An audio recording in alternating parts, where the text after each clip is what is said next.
Hello everyone, कैसे हैं सब लोग? कैसे चल रही है सबकी पढ़ाई? बढ़िया चल रही है एकदम। Okay, so my name is Sanjeev Pandey और स्वागत है आपका अपने प्यारे से चैनल में, खूबसूरत से चैनल में, जेआर ट्यूटोरियल में। ओके, सो जैसा कि आपको पता है, we have started the topic electrostatic. Electrostatic में हम लोग ने पहले बहुत सारे वीडियो देख लिए। हम लोग ने इलेक्ट्रोस्टैटिक कूलम्स लॉ देख लिया, यस और नो। हम लोग ने इलेक्ट्रोस्टैटिक्स में इलेक्ट्रिक फील्ड वाला कंसेप्ट देख लिया, चार्ज वाला कंसेप्ट देख लिया। आज हम लोग देखने वाले हैं that is electric field lines. Okay, आज हम लोग बात करेंगे गॉस लॉ की, आज हम लोग बात करेंगे इलेक्ट्रिक डायपोल की। ओके, तो ये सब कहानी देखने से पहले इसके पहले वाला जो वीडियो है दैट इज इलेक्ट्रिक फील्ड वाला वीडियो, वो पहले अच्छे से देख के आओ।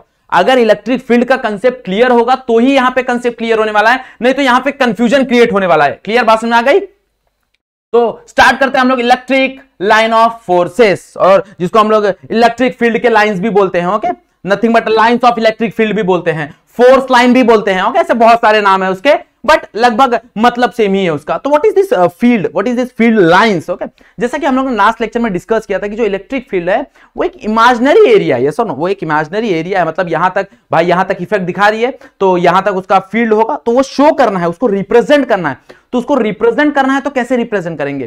तो तुमको याद होगा, देखो मैग्नेट, हम लोग बचपन में हम लोग ने मैग्नेटिक फील्ड को रिप्रेजेंट किया था। एक बार मैग्नेट रखा था, उसके ऊपर हम लोग ने आयन के थोड़े टुकड़े डाले थे, एकदम एकदम बारीक पाउडर डाला था, उसके बाद टैप किया था, तो कुछ ऐसे लाइंस बन रहे थे। यस और नो, अगर तुमको याद होगा, that is called magnetic lines. ऐसे ऐसे ऐसे, याद आ रहा है? बचपन में एक्सपेरिमेंट था, बहुत बचपन में एक्सपेरिमेंट था।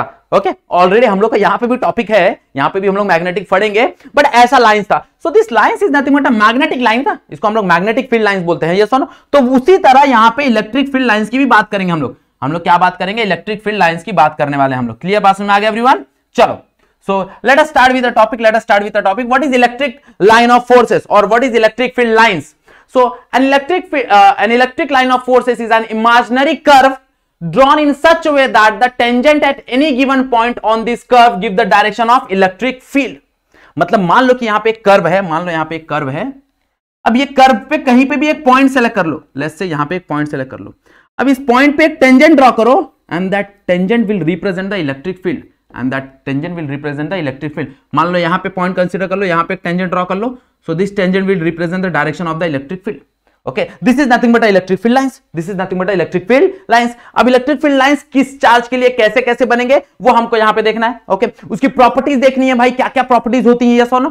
तो let us start with the topic, कुछ प्रॉपर्टीज देखना चालू करते हैं। तो पहली प्रॉपर्टीज हमको पता है भाई, ऑलवेज कहां से स्टार्ट होती है? इट स्टार्ट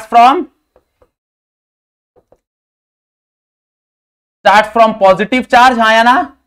और टर्मिनेट कहां होती हैं? कहां पे होती है?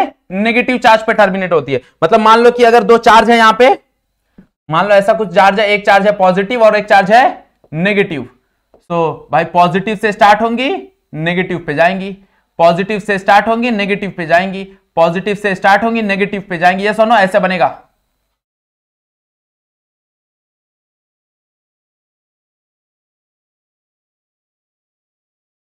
ऐसा, ये दूर से जा रहा है, बराबर।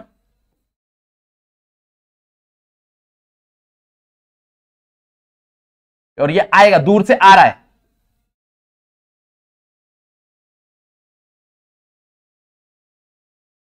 क्लियर बात समझ में आ रही है एवरीवन? ओके, ये दो चार्ज, अगर पॉजिटिव और नेगेटिव दो चार्ज रहे, मान लो कि अगर सिंगल चार्ज रहा तो सिंगल चार्ज कैसे बनाएगा? अगर पॉजिटिव है तो पॉजिटिव से बाहर निकलता हुआ,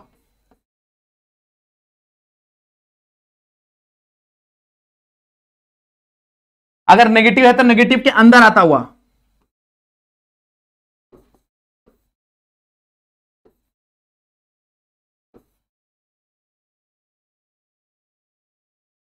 क्लियर? अगर सिंगल चार्ज रहा तो ये सिंगल पॉजिटिव चार्ज है, ये सिंगल नेगेटिव चार्ज है, और ये पॉजिटिव नेगेटिव साथ में चार्ज है, तो ऐसे इलेक्ट्रिक फील्ड लाइंस मिलेंगे। बराबर समझ में आ रहा है एवरीवन? ओके, नेक्स्ट अगर हम लोग प्रॉपर्टी देखने जाएं तो नेक्स्ट प्रॉपर्टी सबको पता है भाई, जो इलेक्ट्रिक फील्ड लाइंस है वो कभी इंटरसेक्ट नहीं करती है। Okay, so they never intersect,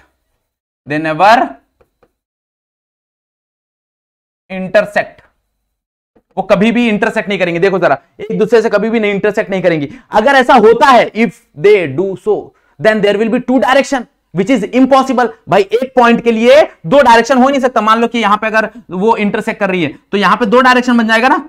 देखो जरा, एक डायरेक्शन ये भी पॉसिबल है और एक डायरेक्शन ये भी पॉसिबल है, which is not possible, which is not possible. Direction तो पॉसिबल है बनाना, बट ये कंडीशन पॉसिबल नहीं है। So they will not intersect which each other. Okay, if they do so then क्या होगा बताओ जरा, तो देन क्या होगा, वहां पे दो डायरेक्शंस होंगे विच इज नॉट पॉसिबल। क्लियर बात समझ में आ गई एवरीवन, पक्का। सो कभी भी तुमको इलेक्ट्रिक फील्ड लाइंस इंटरसेक्टिंग नहीं दिखेंगी। ओके, नेक्स्ट भाई, वहां पे कभी लूप फॉर्मेशन नहीं होगा। ओके, लूप फॉर्मेशन कभी नहीं होगा, that does not form loop. Okay,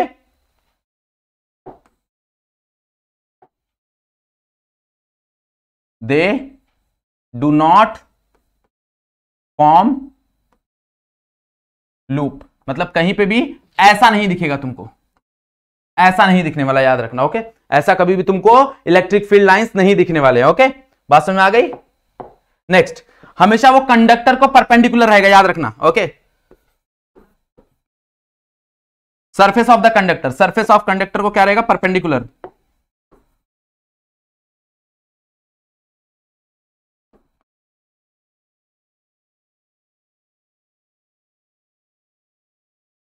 वो परपेंडिकुलर रहेगा, परपेंडिकुलर। मतलब मान लो कि यहां पे कोई कंडक्टर है, कोई ऐसा कंडक्टर है, तो ये सरफेस है, तो ये सरफेस को परपेंडिकुलर, सरफेस को परपेंडिकुलर, सरफेस से वो 90 डिग्री बनाएगा, याद रखना, सरफेस से 90 डिग्री बनाएगा। क्लियर बात समझ में आ रहा है। मान लो कि अगर एग्जैक्ट फिगर कुछ बनाता हूं, मान लो एक स्क्वायर बनाता हूं ऐसे, तो ऐसे रहेगा इलेक्ट्रिक फील्ड लाइन, सरफेस को परपेंडिकुलर, सरफेस को परपेंडिकुलर। बात समझ में आ रहा है, सरफेस को परपेंडिकुलर रहेगा वो। सो सरफेस को परपेंडिकुलर रहेगा, कंडक्टर के सरफेस को परपेंडिकुलर रहेगा। ओके, नेक्स्ट, फिफ्थ वन क्या है कि भाई वो कभी कंडक्टर के अंदर से पास नहीं होगा।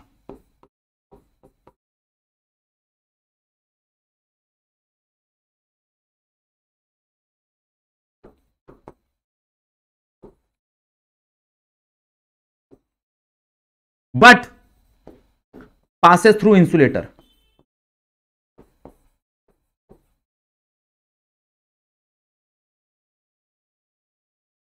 इंसुलेटर से पास होगा। ओके, मतलब जो इलेक्ट्रिक फील्ड लाइंस है, वो इलेक्ट्रिक फील्ड लाइंस कभी भी कंडक्टर में से नहीं पास होंगी। मान लो कि अगर ये कंडक्टर है, मान लो अगर ये कंडक्टर है ऐसा, और मान लो ये इलेक्ट्रिक फील्ड लाइंस है, तो ये ऐसा जाएंगी, बस इसके अंदर से पास नहीं होंगी, याद रखना। ओके, ये कंडक्टर है, तो पेन गिर गया, एक मिनट, मेरा नसीब ऐसी खराब है, बार बार मेरे हाथ से पेन छूटता है। ओके, चलो यहां पे देख लो। सो यहां पे देखो, तो वो कभी भी कंडक्टर के अंदर से वो फील्ड लाइन पास नहीं होंगी। हाँ, but at the same time अगर इंसुलेटर रहा तो इंसुलेटर में से वो पास हो जाएंगे, अगर इंसुलेटर रहा तो इंसुलेटर में से पास हो जाएंगे, ये याद रखना। क्लियर बात समझ में आ गई एवरीवन, पक्का। Okay, so these are the basic properties, these are the basic properties जो वो फॉलो करने वाली है। हाँ, अगर मान लो कि सिंगल चार्ज रहा तो सिंगल चार्ज से ओरिजिनेट होकर कहां तक जाएंगी, इंफिनिटी तक जाएंगी। और मान लो कि अगर नेगेटिव चार्ज रहा तो इंफिनिटी से नेगेटिव चार्ज के पास आएंगी। क्लियर बात समझ में आ गई एवरीवन, समझ में आई ये चीज। Okay, note down this, note down this. Okay, अगर मान लो पार्लर प्लेट रहा, ओके, पार्लर प्लेट रहा, तो पार्लर प्लेट के लिए बता देता हूं, ऑलरेडी मैंने इसके पहले वाले वीडियो में बताया है, बट यहां पे भी बता देता हूं। अगर पार्लर प्लेट रहा ऐसा, और मान लो एक के ऊपर पॉजिटिव चार्ज है और एक के ऊपर नेगेटिव चार्ज है, तो हम लोग ने इसके पहले वाले वीडियो में देखा था क्या बनेगा, वहां पे इलेक्ट्रिक फील्ड लाइंस यूनिफॉर्म बनेंगी। यूनिफॉर्म बनेंगी मतलब ऐसे पार्लर बनेंगी ऐसे। तो these are the electric field lines, parallel electric field lines बनेंगी वहां पे। क्लियर बात समझ में आ रही है एवरीवन, पक्का। ओके, चलो नेक्स्ट टॉपिक बढ़ते हैं आगे। नेक्स्ट हम लोग बात करेंगे इलेक्ट्रिक फ्लक्स की। Okay, what is electric flux, okay, क्या होता है इलेक्ट्रिक फ्लक्स। अब देखो यहां पे समझने की कोशिश करो कि भाई यहां पे कोई तो फील्ड लाइंस है, क्या है यहाँ पे कोई तो फील्ड लाइंस है, और उस फील्ड लाइन को एक बुक में से मैं पास कर रहा हूँ। लेट्स से ये कोई बुक है, ये तुम्हारा 12th का ही बुक है, ये ले लेता हूं मैं। ओके, ये तुम्हारा 12th का फिजिक्स का बुक है, देख लो कितना मोटा है, 11th वालों। ओके, बहुत मेहनत करना है 12th में, ये चीज याद रखना, तो यहाँ पे ध्यान दे दो। ओके, मान लो कि ये बुक है और यहाँ पे इलेक्ट्रिक फील्ड लाइंस है, बहुत सारे इलेक्ट्रिक फील्ड लाइंस है, बहुत सारे इलेक्ट्रिक फील्ड लाइंस है। अब ये बुक का कोई तो एरिया होगा, ऐसा ना, ये बुक का कोई तो एरिया होगा। अब ये बुक को क्या कर रहा हूं, ये बुक को ऐसा अंदर पास कर रहा हूं, मतलब उस इलेक्ट्रिक फील्ड लाइंस को कटा रहा हूं।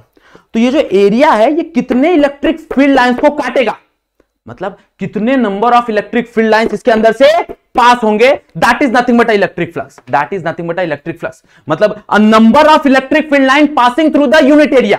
ओके, एक number of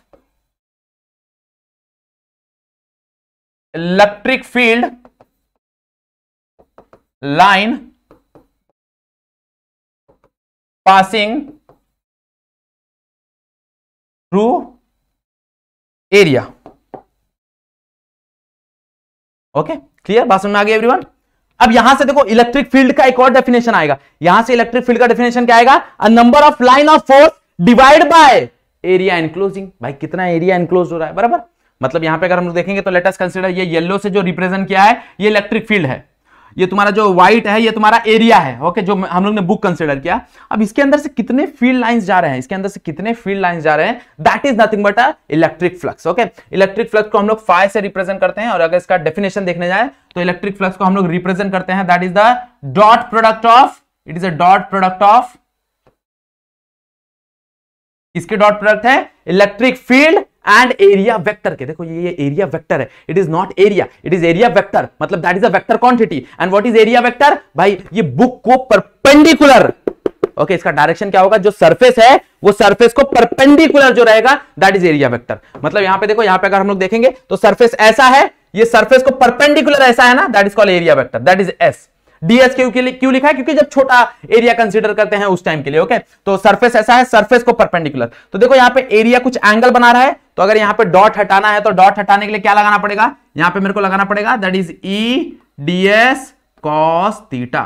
so this is nothing but a definition which is always true. ये जो डेफिनेशन है ये ऑलवेज ट्रू होता है। बाकी डेफिनेशंस में कंडीशन आते हैं। भाई मान लो कि अगर ये तुम्हारा पैरेलल हो गया, मतलब एरिया वेक्टर और ई पैरेलल हो गया, तो एंगल जीरो हो जाएगा, एंगल जीरो हो जाएगा तो ये cos 0 1 होता है। तो these are the conditions, but the actual definition of flux is nothing but this। अगर यूनिट की बात करें, what will be the unit, जरा देखो तो।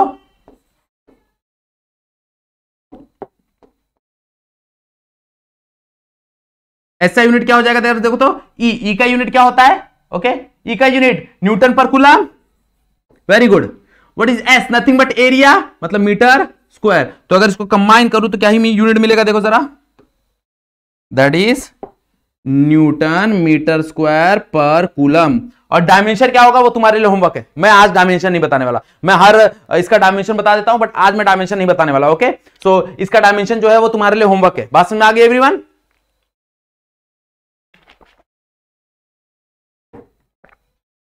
This is the third lecture I am recording. Okay, तो थोड़ा गला खराब हो गया। चलो, सो Newton metre square per coulomb, तो न्यूटन फोर्स है, मीटर स्क्वायर एरिया है, एंड कूलम तुमको पता है IT। तो substitute the value and give me the dimension. मेरे को कमेंट सेक्शन में हर एक का डायमेंशन दिखना चाहिए, याद रखना। हर एक मेरे को कमेंट करके बताएगा डायमेंशन क्या होता है। क्लियर, बात समझ में आ गई एवरीवन? पक्का पक्का? ओके, चलो इसके बाद की कहानी क्या है? इसके बाद की कहानी है गॉस की कहानी, और बहुत बेहतरीन कहानी है। भाई गॉस ने इसी चीज को और इजी कर दिया, ये जो फ्लक्स है इसको और इजी कर दिया गॉस ने। ओके, गॉस की कहानी पढ़ेंगे। What is Gauss? तो सबसे पहले गॉस लॉ देख लो, उसके बाद बाकी कहानी पढ़ते हैं। गॉस ने क्या बोला? गॉस ने बोला कि भाई जो इलेक्ट्रिक फ्लक्स है वो बराबर रहेगा Q divide by epsilon naught. Okay, where Q is nothing but, where Q is total charge, where Q is total charge enclosed in a Gaussian surface। भाई गॉसियन सरफेस के अंदर जितने भी चार्ज एनक्लोज रहेंगे वो सारे के सारे तुम्हारे टोटल क्यू रहेंगे। मतलब मान लो कि यहां पे बहुत सारे चार्ज हैं, +Q, -2Q, -3Q, +4Q, +Q। Okay, अब मान लो मैंने एक गॉसियन सरफेस ड्रॉ किया, उन्होंने बोला कि भाई गॉसियन, मान लो कि यहां पे मेरे को किसी ने बोला कि इलेक्ट्रिक फील्ड निकालना है। अब इस पॉइंट से मैंने एक गॉसियन सरफेस ड्रॉ किया, ऐसा यूनिफॉर्म गॉसियन सरफेस ड्रॉ करेंगे। अब यूनिफॉर्म गॉसियन सरफेस ड्रॉ करेंगे तो इस गॉसियन सरफेस में जो भी चार्ज एनक्लोज रहेंगे वो सारे के सारे यहां पे आएंगे, सारे के सारे चार्ज। जैसे यहां पे Q है, -3Q है, -2Q है, +4Q है, तो ये सारे के सारे चार्ज को ऐड करो, ऐड करने के बाद यहां पे सब्स्टिट्यूट करो। That is nothing but a Gauss law, that is nothing but a Gauss law. Okay, अब यहां पे फर्क आता है कि सर ये वाला क्यू क्यों नहीं लिया गया? देखो ये वाला क्यू क्यों नहीं लिया, क्योंकि ये गॉसियन सरफेस को यूनिफॉर्मली क्लोज नहीं कर रहा था। कारण ये है, देखो इसके क्वेश्चन आता है मन में कि क्या सर इसके वजह से इलेक्ट्रिक फील्ड नहीं बनेगा क्या? आंसर इज यस, बनेगा। ओके, इसके वजह से इलेक्ट्रिक फील्ड बनेगा, बट हम लोग वही चार्ज कंसीडर करेंगे जो गॉसियन के अंदर रहेगा। ओके, क्योंकि इसके बाहर वाली इलेक्ट्रिक फील्ड की कहानी बैलेंस हो जाती है। ओके, तो ये चीज का याद रखना कि हम लोग चार्ज वही कंसीडर करेंगे जो गॉसियन सरफेस के अंदर रहेगा, बट इलेक्ट्रिक फील्ड सारे चार्ज की वजह से बनेगा। मतलब ये जो बाहर चार्ज है इसकी वजह से भी इलेक्ट्रिक फील्ड बनेगा। क्लियर, समझ में आ गया एवरीवन? पक्का? ओके, ये नोट डाउन कर लो, उसके बाद बताता हूं ये लॉ आया कहां से, ये ट्रू कहां से होता है वो हम लोग देखेंगे। ओके चलो, हो गया सबका? बहुत बढ़िया। चलो अब इस चीज को थोड़ी देर के लिए हटा देता हूं। अब ये आया कहां से वो हम लोग देखेंगे। तो मान लो यहां पे एक इरेगुलर शेप बॉडी है, मान लो यहां पे एक चार्ज क्यू है, और इस चार्ज क्यू से इस आर डिस्टेंस पे कोई तो ई बन रहा है, यहां पे एक इलेक्ट्रिक फील्ड बन रहा है आर डिस्टेंस पे। तो मेरे को पता है आर डिस्टेंस पे कितना इलेक्ट्रिक फील्ड बनता है। Electric field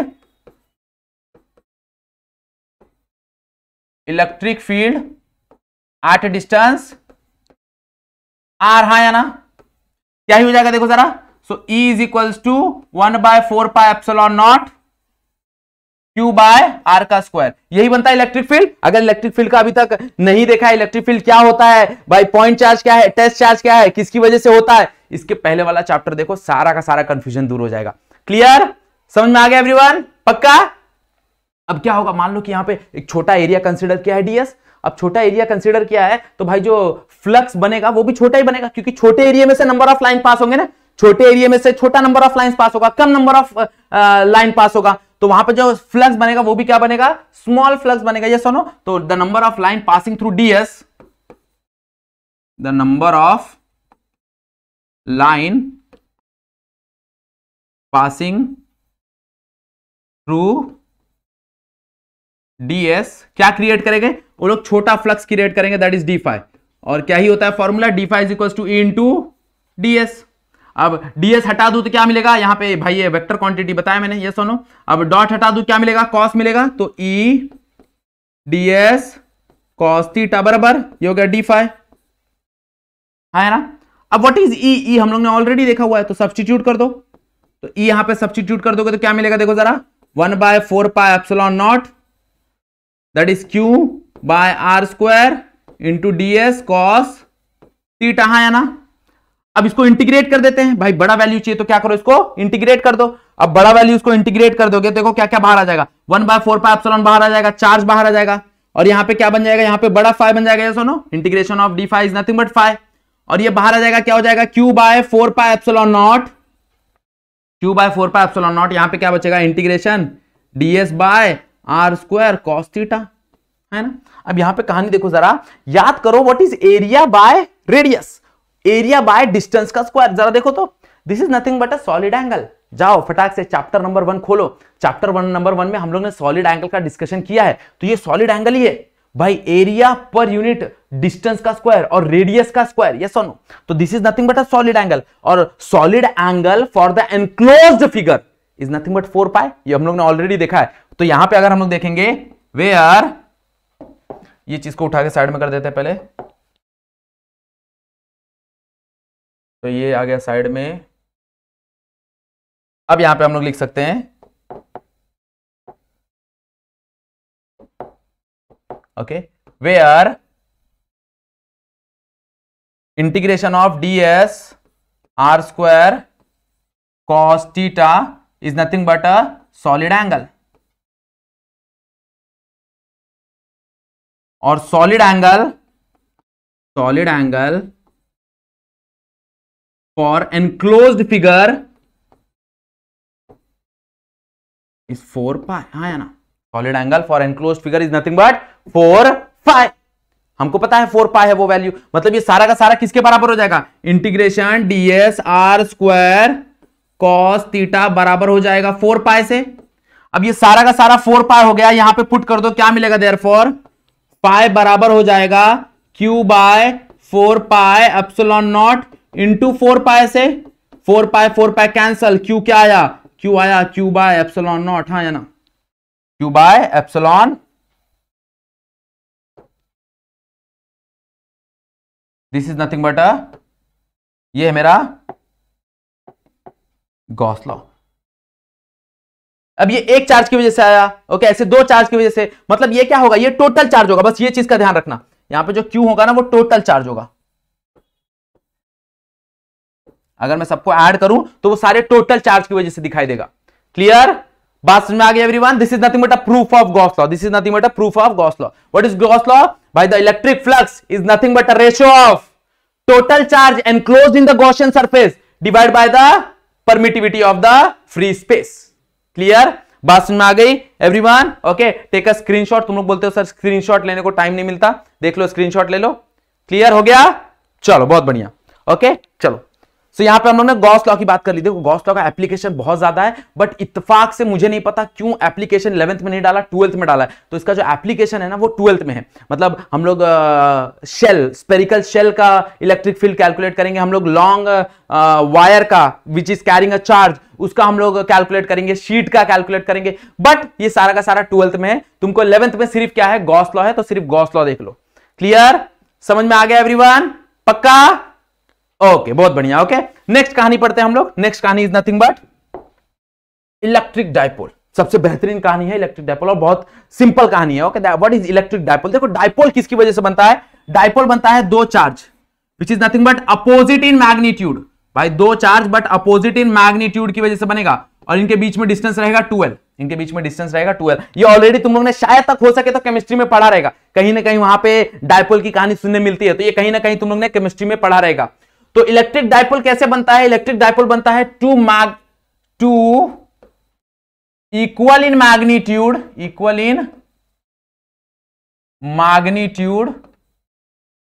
but opposite in charge create electric dipole. अब ये इलेक्ट्रिक डायपोल बना रहे हैं, तो यहां पे एक और क्वांटिटी का जन्म होता है, एक नई क्वांटिटी का जन्म होता है. That is called electric dipole moment. Okay, तो यहां पे एक्चुअल में हमको इलेक्ट्रिक डायपोल मोमेंट समझना है. What is electric dipole moment? देखो, मोमेंट का मतलब क्या होता है भाई? That quantity into the distance. जैसे moment of force into distance, moment of angular momentum, yes और no, that is angular linear momentum into that R distance. तो यहां पे इलेक्ट्रिक मोमेंट क्या होगा? सो इलेक्ट्रिक मोमेंट, ओके, और electric dipole moment, electric dipole moment can be defined as, that is can be defined as Q into 12, और इसको P से represent करते हैं. किससे रिप्रेजेंट करते हैं? P से रिप्रेजेंट करते हैं. और ये जो तुम्हारा L है ना, दिस इज नथिंग बट ये क्या है? ये तुम्हारा वेक्टर है. याद रखना, एक वेक्टर क्वांटिटी है, क्योंकि ये जो मोमेंट है ये भी वेक्टर क्वांटिटी है. तो उस चीज का थोड़ा ध्यान देना. ये जो मोमेंट है वो भी क्या है? वेक्टर क्वांटिटी है. तो यहां पे ये वेक्टर मल्टीपल है. ओके, उस चीज का थोड़ा ध्यान देना. क्लियर? बात समझ में आ गई एवरीवन? इसका डायरेक्शन कैसे होता है? इसका direction always minus to positive होता है. Negative charge to positive charge इसका डायरेक्शन होता है. याद रखना, वेक्टर क्वांटिटी है ये. ओके, यूनिट की बात करें तो यूनिट फटाक से बता दो. यूनिट देख लो क्या हो जाएगा? यूनिट हो जाएगा कूलम, और एल का क्या ही होता है? मीटर. तो कूलम मीटर, ये यूनिट हो जाएगा. डायमेंशन अगेन, इसका डायमेंशन भी मैं नहीं बताने वाला. इसका डायमेंशन भी तुम लोग मेरे को कमेंट करके बताओगे. ओके, तुमको आना चाहिए एटलीस्ट डायमेंशन तो आना चाहिए, और डायमेंशन कमेंट करके तुम लोग मेरे को आंसर दोगे. तो डायमेंशन तो मैं नहीं बताने वाला. इसका 2 डायमेंशन मैंने इसके पहले वाले भी होमवर्क दिया, और ये वाला डायमेंशन भी दिया है. क्लियर? बात समझ में आ गई? इलेक्ट्रिक डायपोल ये क्वांटिटी है. इलेक्ट्रिक डायपोल मूवमेंट कहां पे काम आता है, किसकी वजह से? भाई, इसकी वजह से कितना इलेक्ट्रिक फील्ड जनरेट होगा, कहां पे जनरेट होगा, ये हम लोग बात करने वाले. ओके,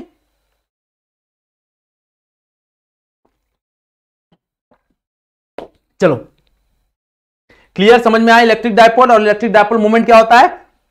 इसकी वजह से इलेक्ट्रिक डायपोल मूवमेंट बनता है. ओके, याद रखना, इलेक्ट्रिक डायपोल तो भाई दो चार्ज ले लो, अपोजिट चार्ज ले लो, और सेम मैग्नीट्यूड रखो, डायपोल क्रिएट हो जाएगा. बट डायपोल मूवमेंट कैसे बनेगा? डायपोल मूवमेंट बनेगा Q into 12. And what is 12? The length between the dipole. Clear? बात समझ में आ गई एवरीवन? पक्का? ओके, चलो. सो आज का जो वीडियो है हम लोग यहीं पे एंड करेंगे. ओके, हम लोग ने आज जो टॉपिक देखा that is nothing but electric field lines देखा, गॉस लॉ देखा, प्रूफ ऑफ गॉस लॉ देखा, और इलेक्ट्रिक डायपोल देखा. नेक्स्ट लेक्चर में हम लोग इलेक्ट्रिक डायपोल का डेरिवेशन देखेंगे, मतलब electric field due to electric dipole, which is nothing but very important for your exam point of view. Okay, चलो. सो अगर तुम लोग यहां तक वीडियो देख लिया है तो वीडियो को लाइक करना है, वीडियो को शेयर करना है. अगर चैनल पे फर्स्ट टाइम हो तो चैनल को सब्सक्राइब करके जाना है, जरूरी है. ओके, कमेंट सेक्शन है, अगर कुछ डाउट है तो कमेंट कर दो. ओके, अगर नहीं कमेंट में होता है तो तुम लोग मेरे को इंस्टाग्राम पे डीएम कर सकते हो, वहां पे मैं रिप्लाई दे देता हूं. ओके, चलो, सो आज का वीडियो यहीं पे एंड करते हैं। आज के लिए बस इतना ही। That's it for today. Thank you so much.